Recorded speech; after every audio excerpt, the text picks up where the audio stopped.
мы застали уникальное явление в пустыне – дождь. Блин, опасно. Весь обдерешься. Здесь могут быть змеи, поэтому надо поаккуратней. Наша машина стояла у Айхопа. И как думаете, что с ней? Забрали ее или нет? Идем в Цезарь играть в покер. В покер надо трезвым играть, да? Кстати, лайфхак для тех, кто приезжает в Вегас и нет особо много денег. Стоит $6. Это, конечно, космос.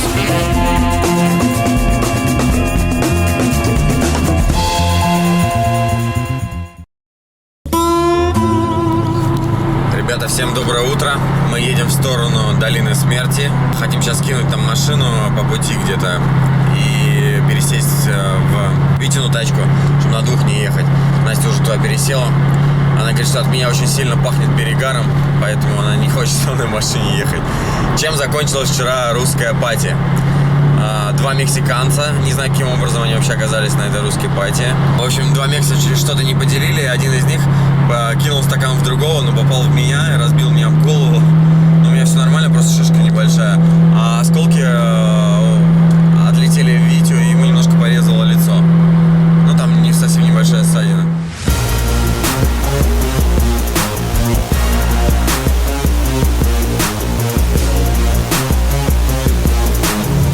С открытой крышей, конечно, очень круто ездить. Жара, погода супер.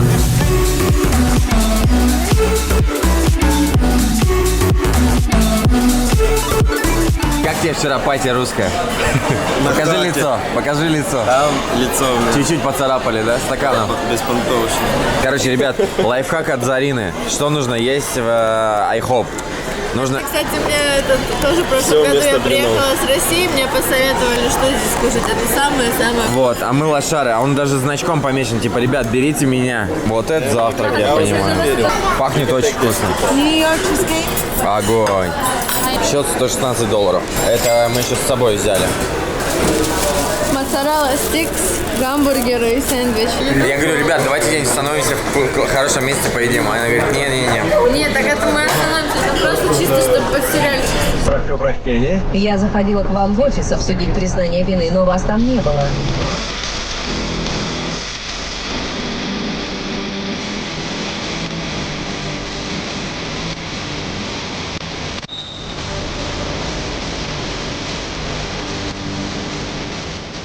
Вот мы закупились американской едой и едем дальше. Слушай, а машина просто шикарная для путешествия. Набрал жрачки, целый пункт.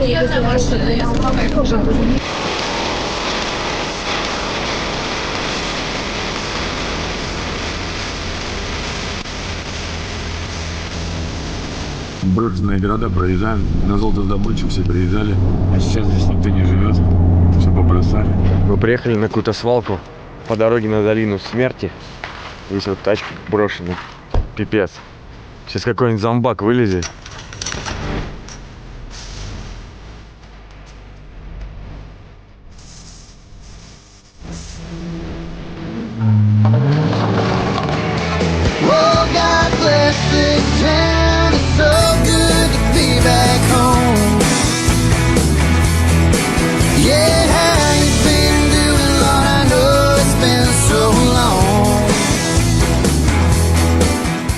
Уже едем 6 часов, замучились, приехали. Первый попавшийся отель, Зарынч называется, Ранчо. Он огромный просто, мы здесь сейчас еле его нашли.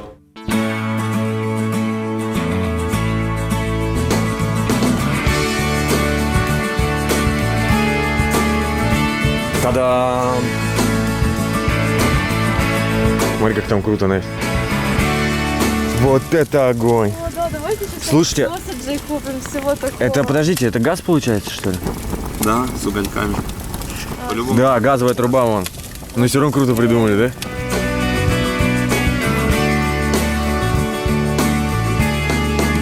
Даже ресторан есть. Причем неплохой, да, походу? Скорее всего, да. Вот чувак с пивом сидит. Отлично.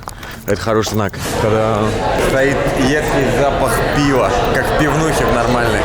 Ты посмотри, что там есть. $6 пива. Болеет за американский футбол. Death Valley пицца стоит 22 бакса. Вот такие цены, ребят, в пустыне. Вот все люди сидят. Здесь, кстати, многие из них приехали на домах на колесах. И мы сейчас познакомились с ребятами возле костра. Они уже 7 лет подряд сюда ездят. Проводят 3 дня в каньоне, ну то есть в самой пустыне. В доме на колесах, а потом приезжают сюда, чтобы помыться, кайфануть, и уже потом летят домой. Они из Сан-Франциско. Ой, едут домой в доме на колесах. Что это такое? Магнит. Смотри, тема. Ну и сколько магнитов. О. Очень крутые сувениры. Ух ты. Смотрите, добыча показана, как он из камня добывает. Молодцы, да? Вот это, я понимаю, произведение делают.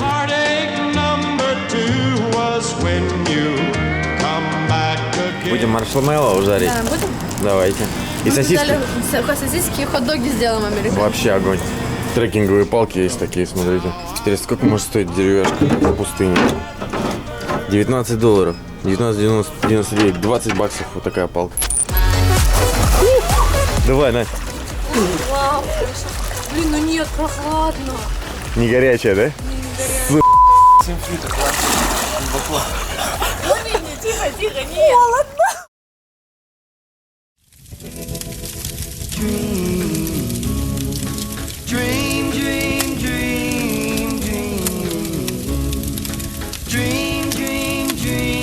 У меня когда-то была мечта посидеть в пустыне и пожарить сосиски. Но ты не думал, что ты в таком комфорте будешь находиться? Да, я думал, это будет в доме на колесах.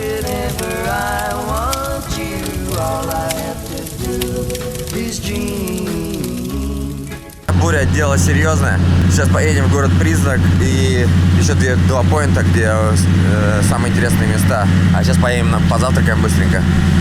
Ну и будем гулять, зато не так жарко. Вот такой оазис посреди пустыни выстроили. В общем, идем на завтрак, потому что в пустыне больше негде, наверное, поесть.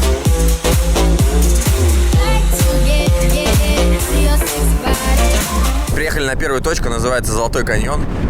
Здесь, ну, насколько я понимаю, здесь добывали золото. Представьте себя на месте тех людей, которые поверили в эту золотую лихорадку.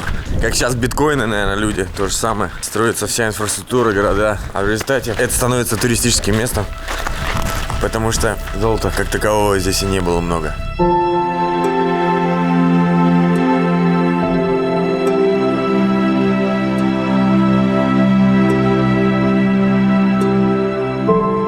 Ну реально глина, да, как будто? Сухая глина. Или песчаник. Разрушается вообще он, видите. Ну, блин, опасно. Если упадешь с такой херни, Надо обувь писать. весь обдерешься.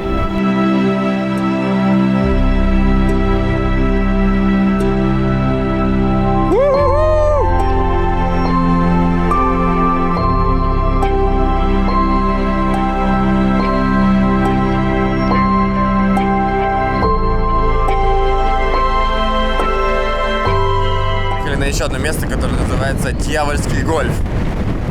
Ну, в принципе, логично, да. Только дьявол может играть в гольф, но в таких вот камнях. В общем, это и кристаллизированная соль, покрытая грязью, пылью. Вот тебе сувенирчик.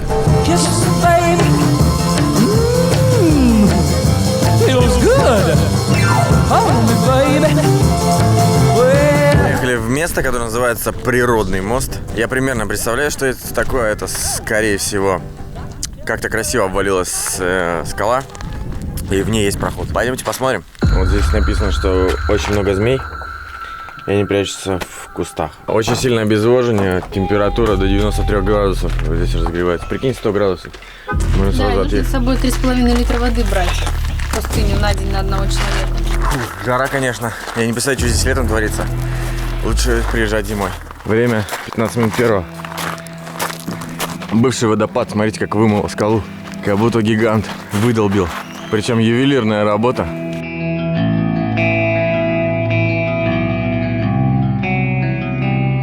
Смотрите, насколько сильно потрескался этот натуральный мост природный. Соляные озера. Прям как в Астрахани. Баскунчак.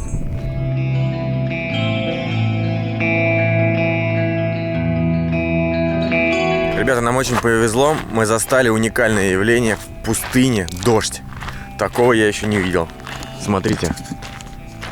Реально поливает дождь, и он сейчас сюда дойдет, потому что облака на нас затягиваются. Очень повезло с погодой, мы сейчас идем, и достаточно прохладный ветерок, нет солнца, и можем любоваться долиной смерти. Приехали на еще одну точку, называется Badwater. Почему такое название? Потому что первые люди, которые шли по этой пустыне, попробовали воду из этих местных озер, и она была очень соленая, они дословно сказали, что плохая вода, bad water. Нельзя летать на дронах, нельзя курить, собак и на велике гонять. Здесь рассказывается, что образовалось это из-за землетрясений, эти горы. Сюда все время вода скатывается со всех вершин, и здесь минерализируется с солью. Badwater бассейн, 250 метров ниже уровня моря. Мы идем по мокрой соли, ребят. Видите, как круто. И дождь идет в пустыне. Очень странное ощущение.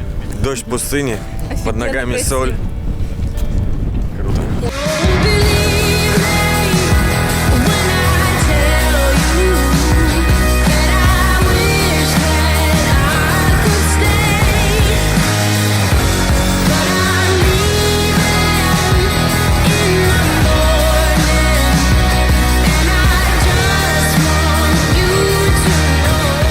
В пустыне еда дорогая и очень плохая. Мы заказали вот пиццу, салатики.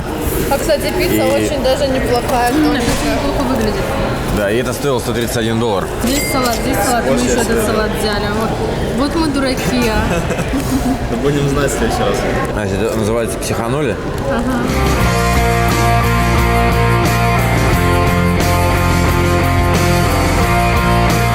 Еще одна достопримечательность пустыни Невады. Sand Dunes, это дюны песчаные, которые выглядят просто фантастически, как будто вы в каком-то фильме. Это пустыня прям Сахара такая. Мелкий-мелкий песочек, смотрится просто.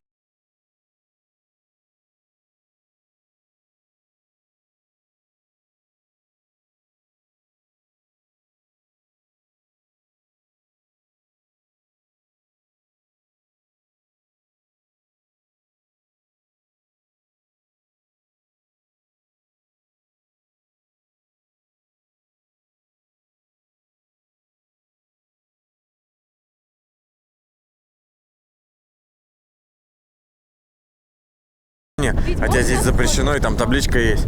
Сегодня понедельник, мало народу, я думаю, на меня никто не успел настучать. И у меня еще на дроне стоят новые пропеллеры, которые бесшумные. И поэтому примерно там в 30-40 метрах уже ничего не слышно, что даже дрон находит. Я так чуть-чуть отошел, из этой ямы запустился, и все, и нормально.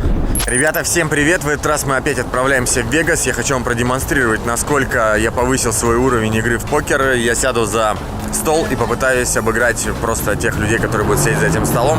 Я уже больше года тренируюсь на покер-руме Покердом, ссылочку на которую оставлю в описании. Те люди, которые никогда не играли в покер и вообще не понимают, что это такое, я вам советую научиться. Это очень помогает в жизни. Это немножко схоже с бизнесом, развивает вас, то есть вы становитесь немножко хитрее, умнее. И эта игра не казино. Здесь вы играете против таких же людей, как и вы, и у вас задача перехитрить, обыграть, то есть выстроить стратегию правильную, чтобы выиграть в этой игре.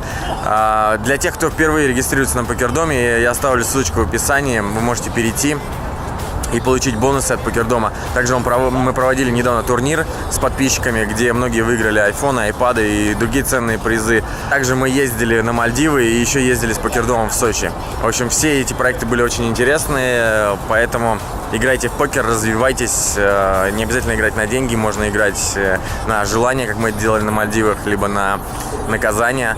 Желаю всем удачи, хороших карт, чтобы вам и по жизни всегда везло. Смотрите, получилось у меня выполнить этот челлендж в этом выпуске или нет. В общем, ребят, 2 часа 20 минут, и мы в Лас-Вегасе.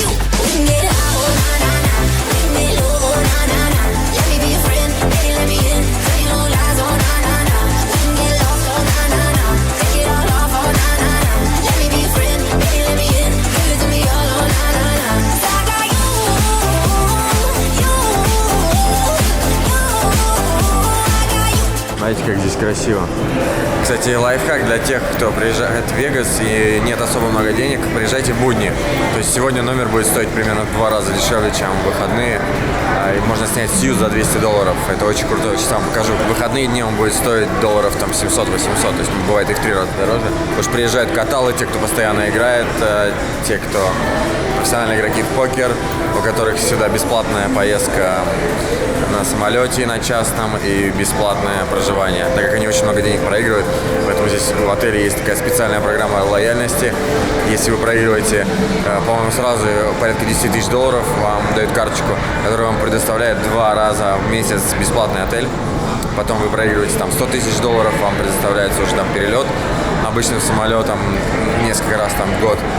И когда вы уже проигрываете какие-то свои совершенно сумасшедшие деньги, вам могут предложить частный перелет сюда и бесплатное проживание абсолютно в любом отеле, в котором только захотите.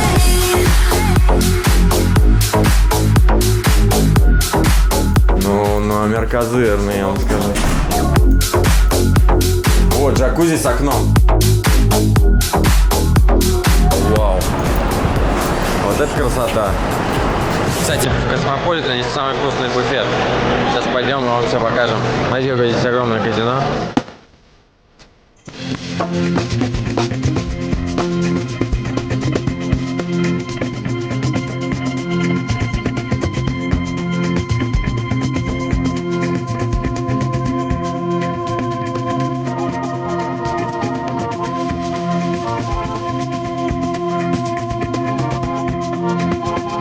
Идем в Цезарь играть в покер.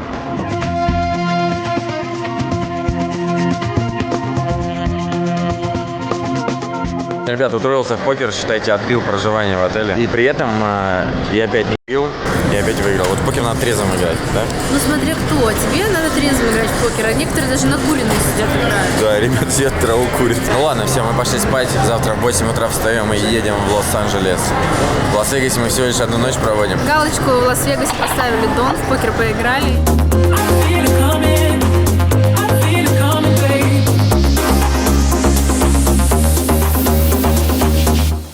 Доброе утро, Лас-Вегас. Утром он, кстати, смотрится совершенно по-другому, без огней.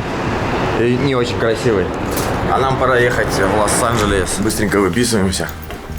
И мчим. По итогу, не останавливайтесь в Космополитене. Хотя считается молодежный отель, здесь типа тусовки, все дела. Номера такое себе. Валет паркинг платный, в отличие от всех остальных, где мы были, никогда ни разу не платили. $18 за валет паркинг. Ну и ничего особенного здесь нет. Если приедете в Вегас, берите Белладжио, берите Анкор. Какие нам еще понравились, там, Венеция, да, любой вы можете взять, только не Космополитен.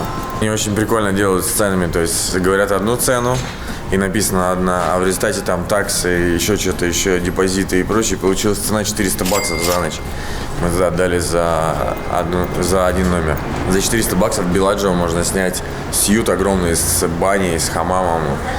Будет там 3 комнаты. Сейчас многие напишут, что там зажрался и прочее, но просто в прошлом году мы ездили, у нас было 5 дней в Лас-Вегасе, и мы каждый день переезжали в новый отель, поэтому у меня есть опыт, и я примерно представляю, где какие цены. Грузимся, как обычно, все барахлишко в этот танк. Машина классная, кстати. Мотор очень сильный, достаточно хорошо на обгонах и комфортная машина. То есть ты едешь, прям кайфуешь. Вот на ней классно на дальнике гонять. Если сравнивать с крузаком, то она больше и, мне кажется, чуть-чуть комфортнее. Хотя подвеска, ну, как мне показалось, у меня лучше отрабатывает. Вот у нас были такие... Дорога идет волнами такая, знаете, и много камней. И вот на крузаке даешь больше 60, он глотает все ямы.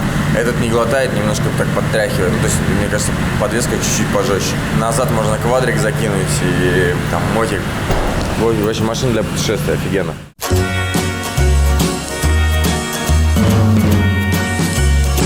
Наша машина стояла у Айхопа.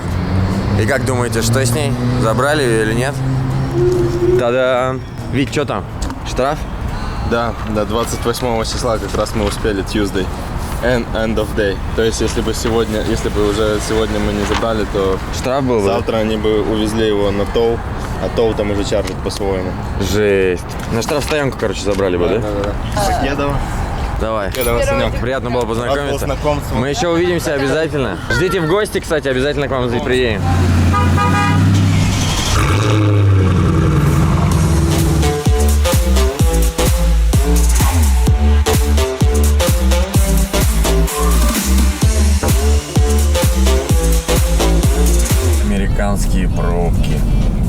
отличие от наших, они хотя бы чуть-чуть едут.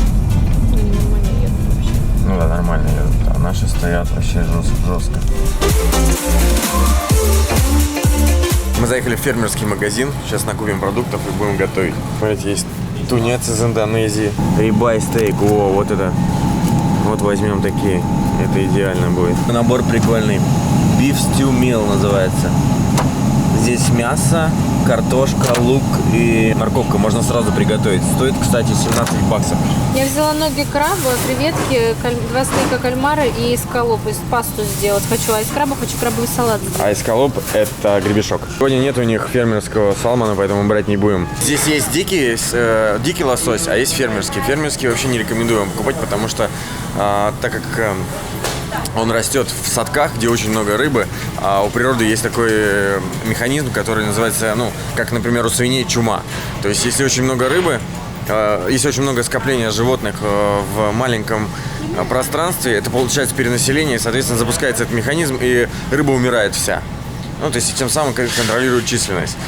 Это работает и со свиньями, и с рыбой, и, в принципе, наверное, со всеми животными. Вот, поэтому им добавляют антибиотики, чтобы они не умирали, чтобы у них болезни эти не развивались. И, получается, вы едите рыбу с антибиотиками. Это не очень хорошо, поэтому покупайте только дикий лосось. Сиски органические хот-доги. Organic beef hot-dog курицы. Это у нас грудки. $7.45 стоят. Вот здесь побольше чуть $8. Фермерских яичек. Так, что, какие самые дорогие? 4. Вот $5 органик фри-рейндж стоит. Давайте вот их, наверное, возьмем. Сыры, йогурты. Все тоже фермерский органик, здесь написано. И куча всяких конфет шоколадных. Смотрите, сколько их. Все выглядит очень вкусно. Я еще голодный. Сейчас бы это все съел бы. В общем, во-первых, первый раз вижу чек на 2 сторонах. Во-вторых, стоимость вот таких 2 пакетиков $92. Фермерские продукты очень дорогие. Все зациклены на этих фермерских продуктах. То есть в Walmart вы бы это купили, наверное, раза в 2 дешевле, чем в таком магазине. Такая палета с дровами небольшая. Стоит $6. Это, конечно, космос.